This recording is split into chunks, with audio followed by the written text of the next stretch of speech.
When I walked into the Christmas party, my sister-in-law announced, "Open all the windows, the Indian has arrived."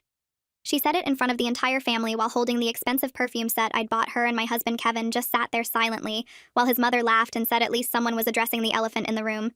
She put the gift aside without thanking me and went back to opening presents from other people.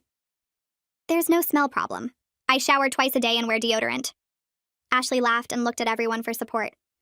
"All Indians say that, but we can still smell you. It's in your pores from all that disgusting food. The spices leak out of your skin." Her husband Tom nodded along. "Ashley's right. We have to air out the house for days after you visit." We'd been there 10 minutes and I'd brought homemade cookies, not Indian food. "I made snickerdoodles. There's no curry involved." Kevin's mother jumped in. "But you cook it at home. The smell sticks to you. It's embedded in your clothes, your hair, everything. Poor Kevin must be nose blind by now." Kevin still said nothing, just unwrapped his presents. "I use unscented laundry detergent and fragrance-free shampoo. If anything smells, it's not coming from me." Ashley stood up and walked past M.E., dramatically holding her nose. "See, I can smell it from here. That distinctive Indian stench, like rotting spices and body odor." She was wearing so much perfume it mad. My eyes water, but apparently, I was the problem. "Ashley, you haven't showered in 3 days. You mentioned it when we arrived." She got defensive. "I don't need to shower daily. White people don't have the same oils. We're naturally cleaner." She said this with greasy hair and visible food stains on her Christmas sweater. "That's not how biology works." Kevin's father Richard laughed. "Don't argue with her about cleanliness. You people have different standards. Ashley understands real hygiene." Ashley nodded proudly. "Exactly. I use dry shampoo. Very European. Indians wouldn't understand because you're all about excess. Too much food, too much smell, too much everything." Her son Jason, who was 8, repeated what he'd clearly heard before. "Mom says we can't visit your house because it smells like dirty people." Even the child was trained. "We've never invited you to our house." Ashley smirked. "Obviously. You know we'd be disgusted, probably have curry handprints on the walls and that ethnic smell everywhere."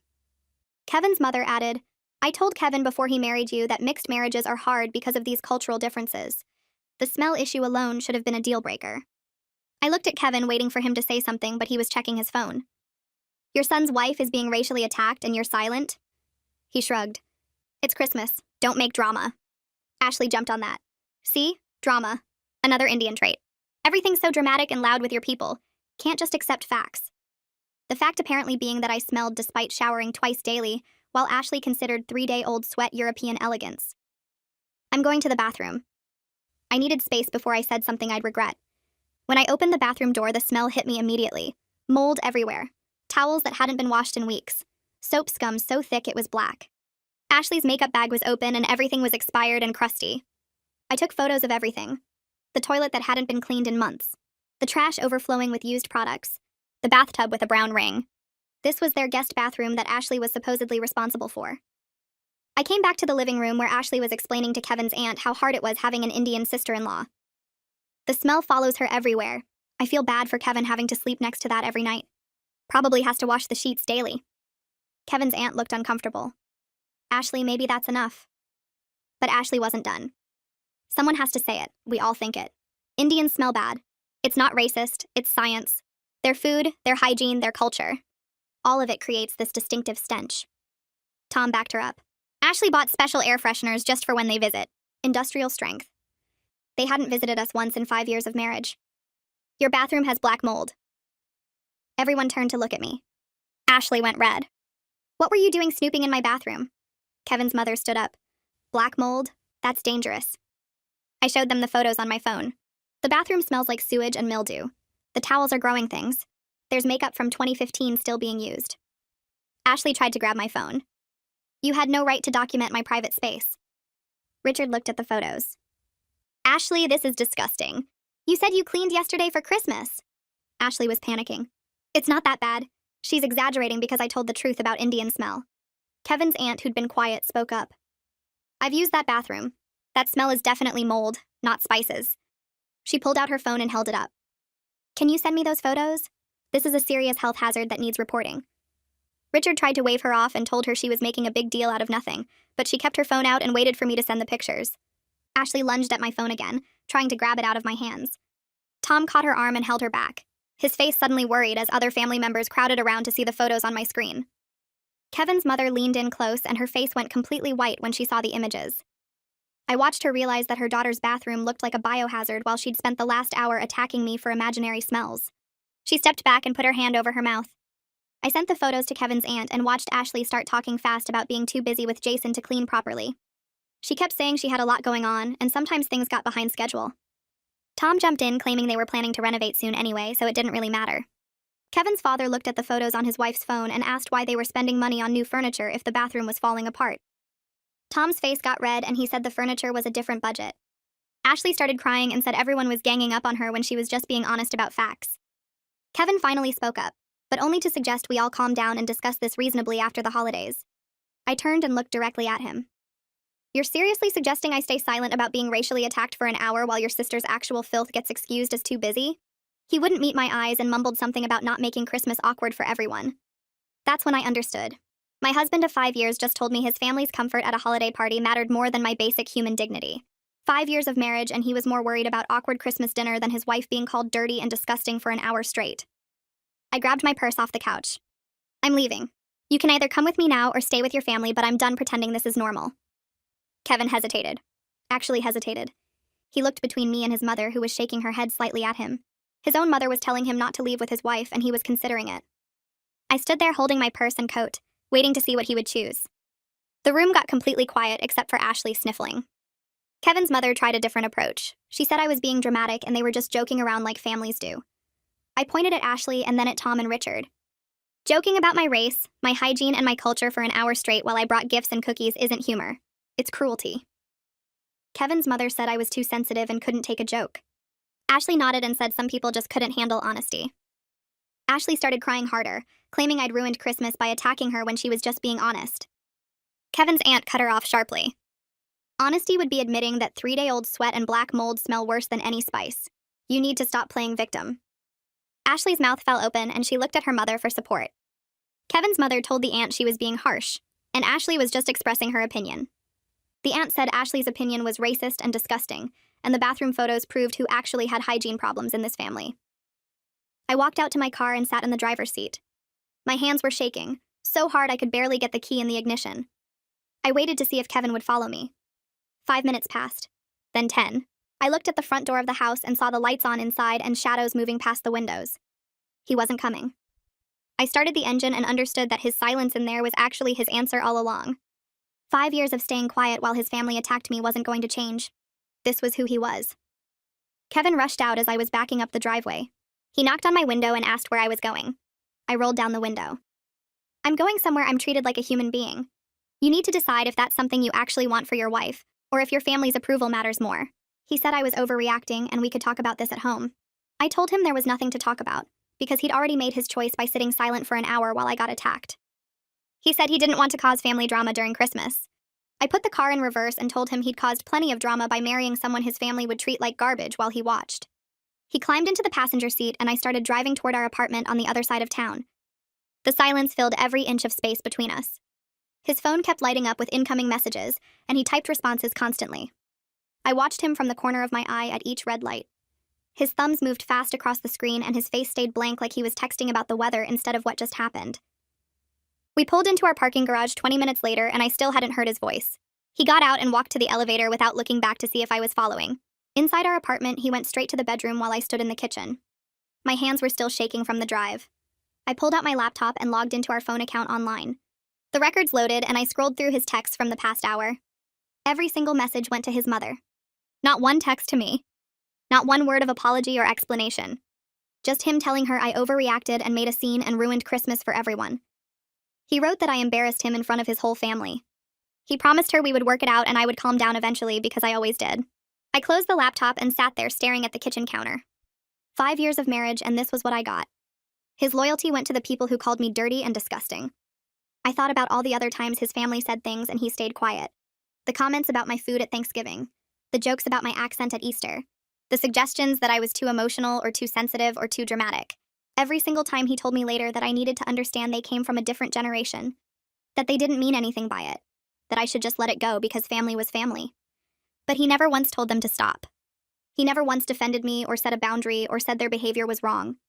He just expected me to absorb it all and smile and bring homemade cookies to the next gathering. The bedroom door opened and Kevin came out in sweatpants and a t-shirt. He walked past me to the fridge and pulled out orange juice. He poured himself a glass and drank it while standing there. Then he looked at me like he was seeing me for the first time since we got home. He asked if I wanted to order pizza for dinner. Just like that. Like we hadn't just left his family's house after the worst hour of my life. Like his sister hadn't spent 60 minutes telling me I smelled bad because of my race. Like his mother hadn't laughed along and agreed. Like he hadn't sat there silent through all of it. I told him I wasn't hungry. He shrugged and said he was going to watch TV then. He grabbed the remote and turned on a basketball game.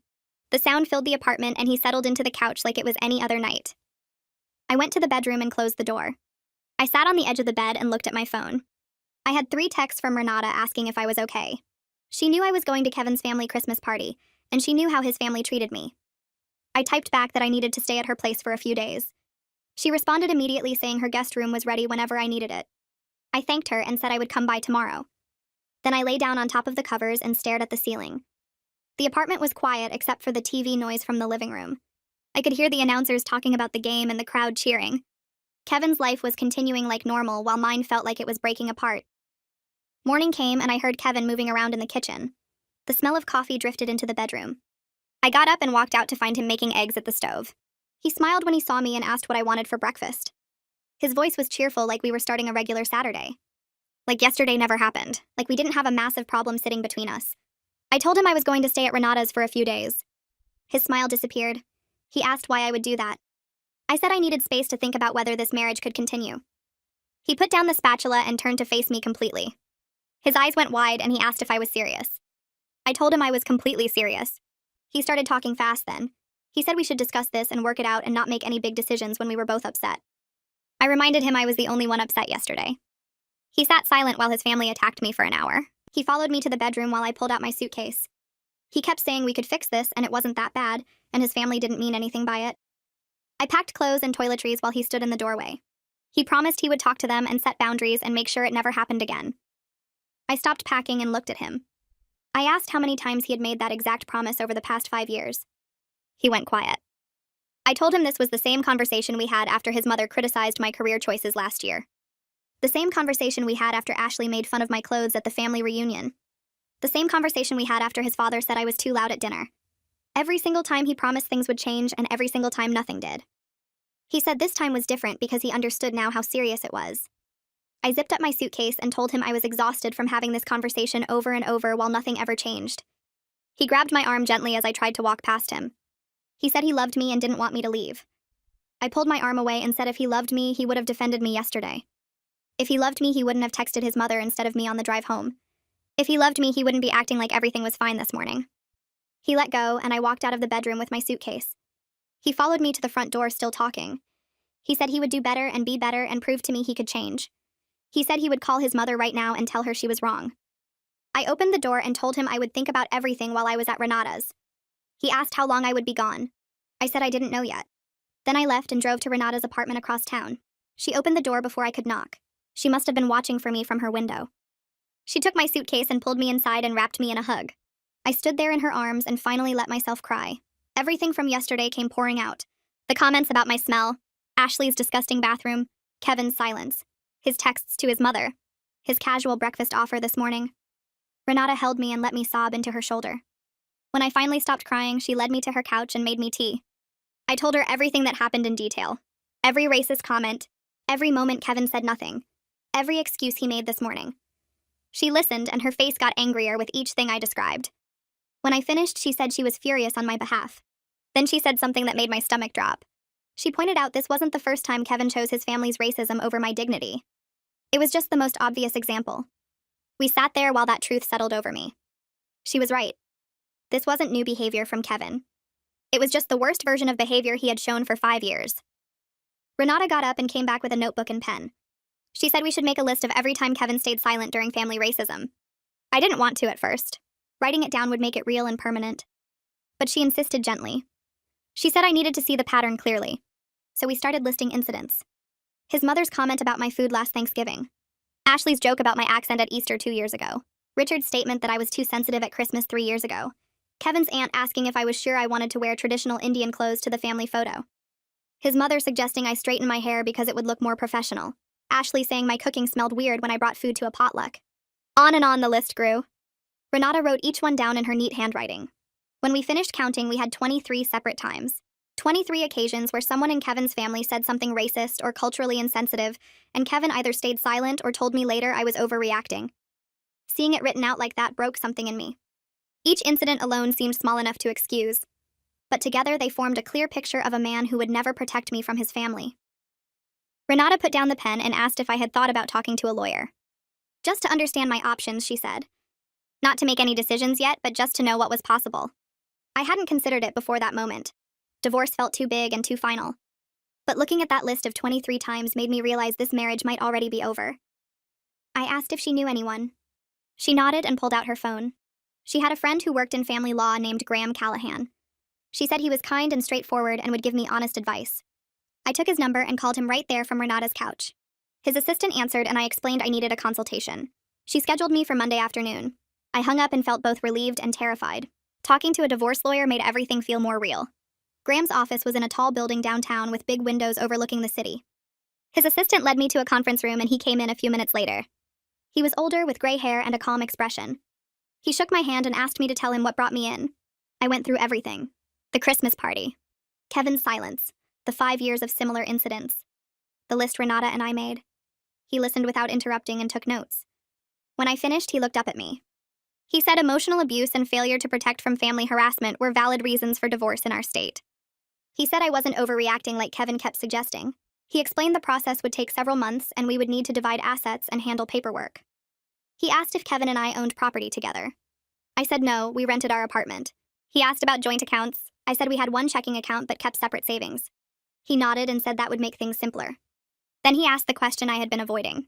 He asked if I was sure I wanted to proceed with divorce, or if I wanted to try counseling first. I told him I didn't know yet. He said that was okay, and I should take time to think. He gave me his card and said to call when I was ready. I drove back to Renata's feeling drained. She was making dinner when I got there. I told her what Graham said. She asked how I felt about it. I said I felt sad and angry and relieved all at once. Sad that my marriage was ending. Angry that Kevin never defended me. Relieved that maybe I could have a life without constantly defending my right to exist. We ate pasta and watched a movie and didn't talk about Kevin or his family for the rest of the night. 3 days went by at Renata's place. Kevin texted me constantly asking when I was coming home. I didn't respond much. Then on the third evening, someone knocked on Renata's door. She looked through the peephole and turned to me with wide eyes. She said Kevin was outside with flowers. I sighed and told her to let him in. He came inside holding a huge bouquet of roses and a folded letter. He asked if we could talk privately. Renata looked at me and I nodded. She went to her bedroom and closed the door. Kevin sat down across from me and put the flowers on the coffee table. He said he wrote me a letter explaining everything. He handed it to me and I unfolded the pages. His handwriting covered both sides. I read while he sat there watching me. The letter talked about how much he loved me, how he knew he messed up, how he promised to do better going forward, how I needed to understand his family was set in their ways and changing them would take time, how he hoped I could be patient while he worked on setting boundaries. But nowhere in the 3 pages did he actually say what his family did was wrong. Nowhere did he call it racism. Nowhere did he condemn their behavior or take full responsibility for his silence. It was all about him trying harder and me being more understanding. I finished reading and folded the letter back up. I handed it to him and said I would consider marriage counseling, but I was also keeping my consultation with Graham. And he needed to understand I was serious about divorce if things didn't change fundamentally. He agreed immediately. Too fast. Like he was just saying what I wanted to hear. I realized in that moment he thought this was another incident he could smooth over with temporary good behavior. He thought if he was nice for a few weeks I would come back and everything would return to normal. He didn't understand this was different. This was me actually considering leaving for good. 2 weeks later, we sat in a marriage counselor's office. Kevin had found her online and made the appointment. Her name was Dr. Smith, and she had a small office with comfortable chairs and soft lighting. She asked us each to explain why we were there. Kevin went first. He said we had a disagreement at a family gathering and it got blown out of proportion. He said his family could be difficult sometimes, but they meant well. He said I was very sensitive about cultural issues and sometimes overreacted to things that weren't actually racist. Dr. Smith turned to me and asked for my perspective. I went through what happened at Christmas. The comments about my smell, Ashley's bathroom, Kevin's silence, his texts to his mother, the list of 23 incidents over 5 years. Dr. Smith listened carefully. Then she said something that made Kevin's face change. She said racist attacks from family members were serious forms of emotional abuse. She said a spouse's silence during those attacks enabled the abuse and made the person complicit.